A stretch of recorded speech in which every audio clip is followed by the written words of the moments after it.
Good morning. It's great to be here, and I'm very excited about covering this topic with this audience. Jones Lang LaSalle manages about a little over 1 billion square feet of property around the globe, so we have a pretty good idea of some of the trends with tenants in answer to the question, what tenants want. The quick answer is that, the question is, do they really care about energy and sustainability and the performance of the buildings that they're leasing space in? The answer to that question is more and more every day. A little bit of a step back in the recent economic environment where cost and some other factors are having a bigger influence, but I'll talk a little bit about some surveys and some other things that we've done that definitely show that the tenants care. As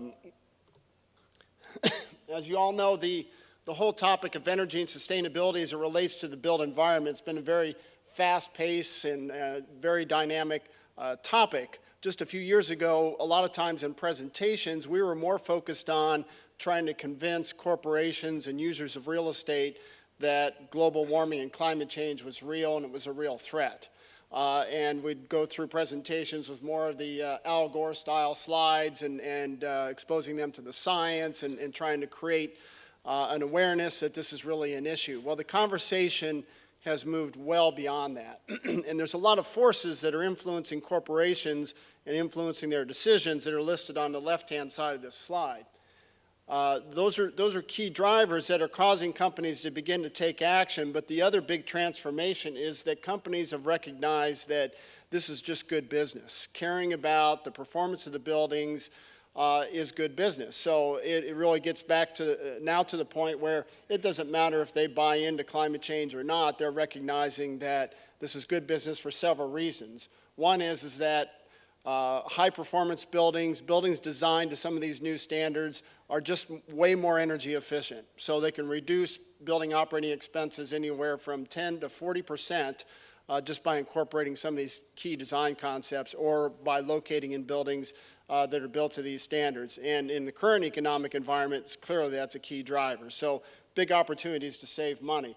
But there's also a lot of studies that now show that high-performance buildings or green buildings are better work environments. Studies that show that worker absenteeism or worker turnover drops by anywhere from 10 to 18% when companies have moved from older structures to high-performance buildings. There's also studies that show that prospective employees care about the environmental reputation of the company that they work for, and the built environment is one way that the companies can really manifest their interest in being sustainable and being environmentally friendly, and it helps them attract and retain employees. For 3 years in a row now, Jones Lang LaSalle has worked with CoreNet, which is an association of corporate real estate executives, to conduct a global survey around the globe of decision makers relating to real estate. And let me back up here. The first there's maybe 20 questions in the survey, but one key question is, how much is sustainability a critical business issue for you as a corporation? In 2007, 47% said it was a critical business issue. In 2008, 69%, so tremendous increase, much more focus at the corporate level. The preliminary results for the 2009 survey suggest just another slight uptick to 70%, which we think is still meaningful, again, given the current economic environment, that sustainability is still driving or influencing decisions. One question is specific to how much is energy and sustainability an influencing factor in their location decisions. Overall, if you add it up, 76% of corporations say that it is a factor in their location decisions. The question was worded a little bit differently for this year, but the bottom line is that only 10% say that it's not a factor in their location decisions. So it's a factor. It's not always the one with the most weight, but it is becoming more and more of a factor. We see a lot of activity in the marketplace when tenants are looking for space. They're adding questions to their RFPs, asking about the environmental performance of the building. So owners are getting asked questions, which is now driving them to look at their buildings, assess, measure, and think about things that they may need to do to attract and retain the tenants in the future. So it's a factor in location decision making, which is the pie on the left, but on the right, tenants or prospective tenants are frustrated over the lack of space that meets these high standards. So that ought to spell opportunity in the marketplace for existing building owners. So why are tenants caring so much about it? Why is it becoming a bigger priority? Well, some of it are the reasons we talked about: high performance buildings, lower operating expenses significantly, provides a better work environment, helps companies to meet their goals for reducing greenhouse gas emissions. Many big corporations are now going very public with goals that they're going to reduce their greenhouse gas emissions by 10%, 12%, 16% by a certain year. If they're in a services industry, like a bank, their carbon footprint is either in their real estate or in their transportation. So if they're going to meet those goals, they have to do something with the real estate occupancy. So that's a big aspect of it. It's enhancing their brand. For many of these same companies, their built environment, their office environments, is something that represents their brand and helps them attract and retain employees. So these companies are caring because their customers care, their shareholders care, their employees care, and they're realizing it's just good business.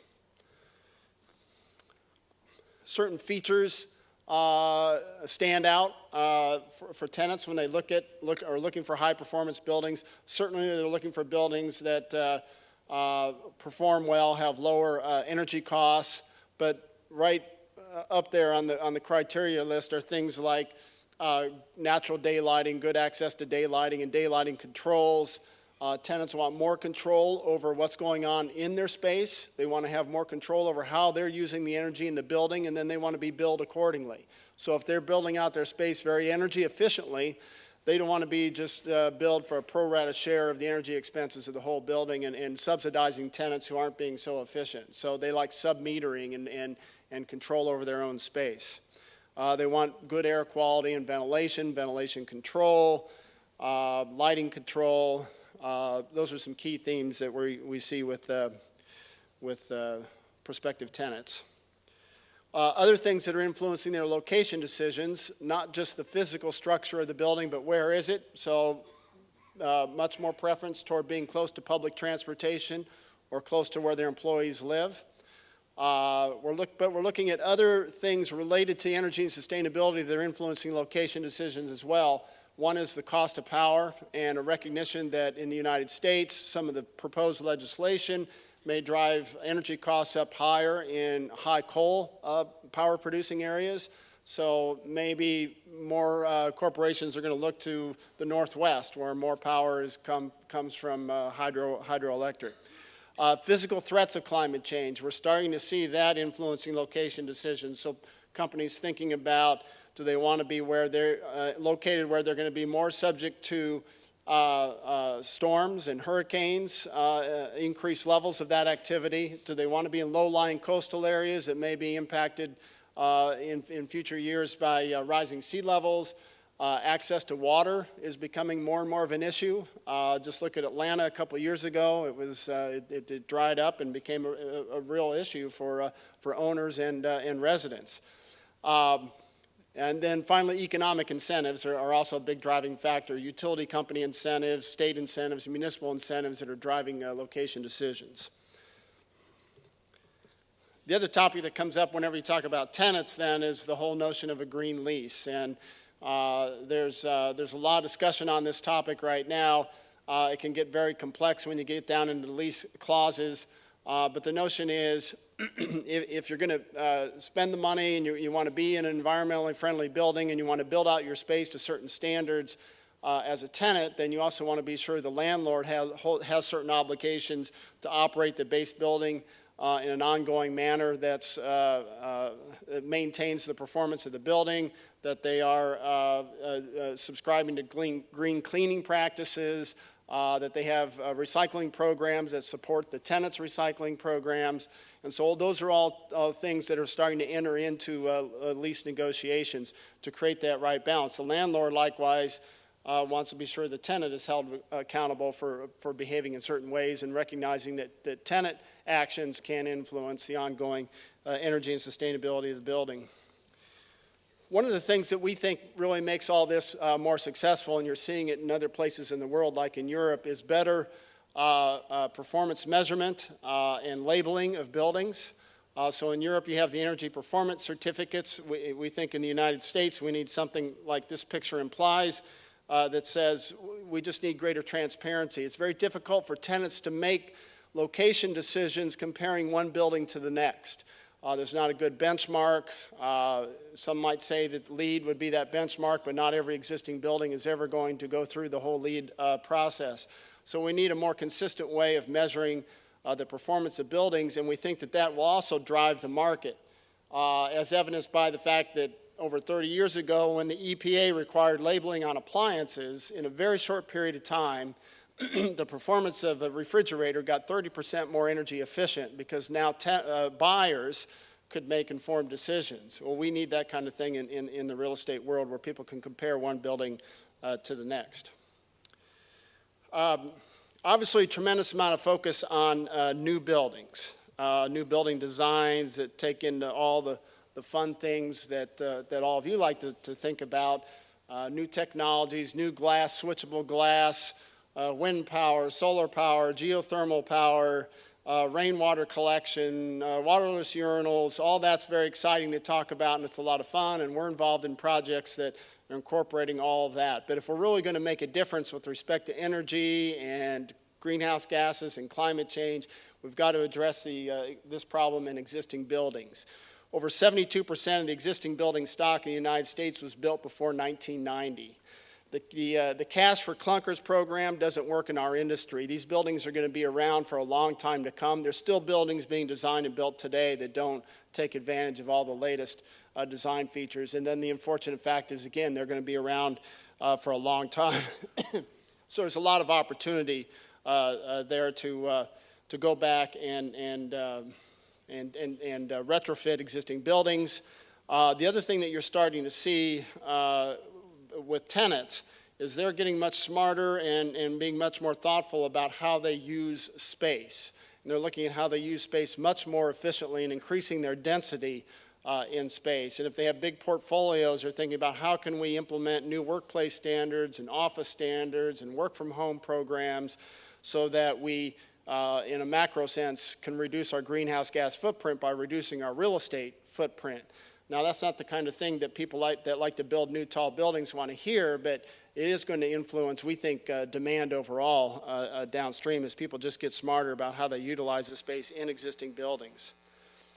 So these are all some macro trends that are driving owners to take some action in our industry and driving owners like the owners of the Empire State Building to look at how they can take advantage of the opportunity to improve the performance of the building. The Empire State Building is clearly a global icon because of its history and its architecture. The owners want it to become a global icon for how existing buildings, a building built in the 1930s, can become a high-performance green building. So we've been working with the owners of the Empire State Building to do exactly that. You see some of the statistics here. A very old building built before it wasn't originally all air conditioned, a lot of small, very small office tenants. So there's a whole redevelopment of the building going on, and then this energy program is something that they wanted to become a part of that overall design. So one of the things we did was assemble a team to really attack this opportunity. The Rocky Mountain Institute, Johnson Controls, the Clinton Climate Initiative, and Jones Lang LaSalle were the key members of that team, and really went through a very iterative design process to look at all the opportunities to reduce energy in the building, and everything was a candidate. I mean, we looked at solar, we looked at green roofs, we looked at wind turbines. There were 63 possible energy project opportunities that were considered. And again, recognizing that the whole building was going through a major redevelopment, and there were other influencing factors, like the fact that in the original building design, the corridors in the public areas were not conditioned at all.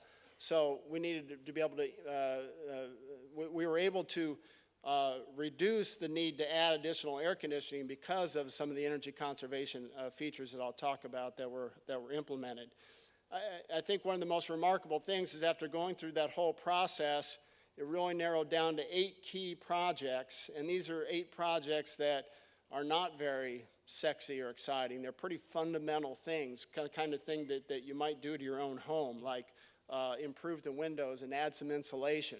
So one of the key projects is refurbishing 6,500 buildings. This is being done on site, where the windows will be taken off, essentially creating a little window factory on site, adding panes to the windows, and reinstalling them. So not only are we greatly improving the performance of the windows, but doing it in a way where old windows aren't being sent to a landfill, greatly reducing transportation costs because all that work is getting done on site.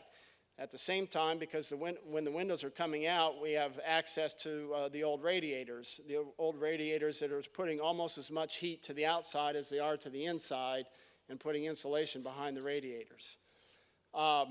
The items here that are indicated in red are ones that are influencing the tenant spaces. So one of the things is adding daylighting controls and lighting designs that allow for more daylighting in the tenant spaces, occupancy sensors and things like that. And then you can see the other projects, refurbishing air handlers or replacing air handlers so they can be variable, upgrading the chiller plant, we're not replacing it, putting in a new building control system, new ventilation controls. And then the last item there is again one of those keys where we're putting in automation and controls that give the tenants much more control over what goes on in their space, and a lease structure that enables them to pay for what they use and get real-time. They can get real-time performance readouts. I don't know if you've seen some of the studies, but it's kind of interesting. We've seen it in homes and offices where if people can actually see how much energy they're using, they're just more tuned into it and demand goes down. So those are some of the key projects, and the results are pretty impressive. Again, for a 1930s building, and a building that where we're adding air conditioning capacity to cool areas that weren't cooled in the past. Overall, we're going to reduce energy use by 38% in the building. Very nice payback on the project, reducing carbon. And one of the other things that the owners of this building wanted to do was to create a model for others to follow. So everything about our design process is posted out on a website. Others can go in and look at it, look at how each project was analyzed from a financial perspective, and how decisions were made to lead to these key projects.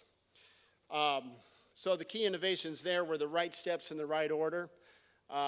If we had gone through some of the conventional design processes, they probably would have put in a whole new chiller plant. And they would have taken some other activities because they didn't really take things in a sequential step to look at how first you reduce all the loads in the building, and then then look at resizing the central plant. We utilized a lot of existing analysis tools, created some new ones through the design team. Again, it's a very transparent process that we're putting out there for others to see. And then one of the last things that we did, again, back to the kind of the tenant perspective, is build out a model area in the building where tenants could actually tour what a new space, a refurbished space might look like, and see the lighting and the daylighting and the openness of the space and the controls that they have, which has already greatly increased leasing activity. We've got new tenants. We've got one that's going in and building out space to LEED Platinum, and another to LEED Gold. So it's already having the desired effect of attracting tenants in the building, big office tenants who are interested in a high-performance building. This is a building that in the past, the occupancy was more one of doctors and dentists and small law firms. Families in New York City have been going to this building for years to see their dentist. And so there's kind of a transformation going on in terms of the type of tenants they're going to attract to this building. And one of the big attractive features will be the energy performance of the building. And that's all I have about that. Thank you.